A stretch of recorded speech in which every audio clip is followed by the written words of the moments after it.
Hello food lovers, welcome to Samoohi's kitchen.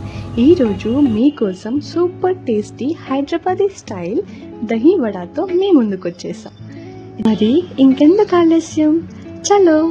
ముందుగా బేసన్ తీసుకొని అందులో ఉప్పు, కారం, పసుపు ఇంకా అల్లం వెల్లుల్లి పేస్ట్ వేసి బాగా కలుపుకోవాలి. ఆ తర్వాత కొంచెం వాటర్ వేసి స్మూత్ బ్యాటర్ రెడీ చేసుకోవాలి.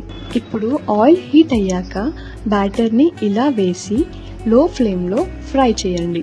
ఆ తర్వాత వీటిని 5 నిమిషాలు వాటర్లో నానబెట్టండి. ఈ స్టెప్ని అస్సలు స్కిప్ చేయకండి. ఇలా చేస్తే వడలు లోపల చాలా సాఫ్ట్గా ఉంటాయండి.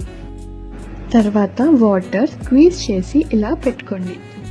ఇప్పుడు ఒక బౌల్లో ఫ్రెష్ పెరుగు తీసుకొని అందులో ఉప్పు, మిరియాల పొడి వేసి బాగా కలుపుకోండి.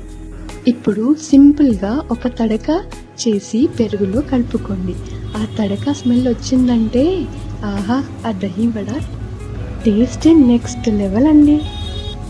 సర్వింగ్ బౌల్లో ముందుగా వడలు వేసి పైన తడక చేసి పెట్టుకున్న పెరుగు వేయండి. చూడండి ఎంత సాఫ్ట్గా క్రీమీగా ఉన్నాయో. ఒక్కసారి టేస్ట్ చేస్తే మళ్ళీ వేయాలనిపిస్తుంది. రెసిపీ నచ్చితే లైక్ చేయండి, షేర్ చేయండి. అలాగే సామూహిస్ కిచెన్ని సబ్స్క్రైబ్ చేయడం మర్చిపోకండి. మళ్ళీ కొత్త వీడియోతో మీ ముందుకు వచ్చేస్తా.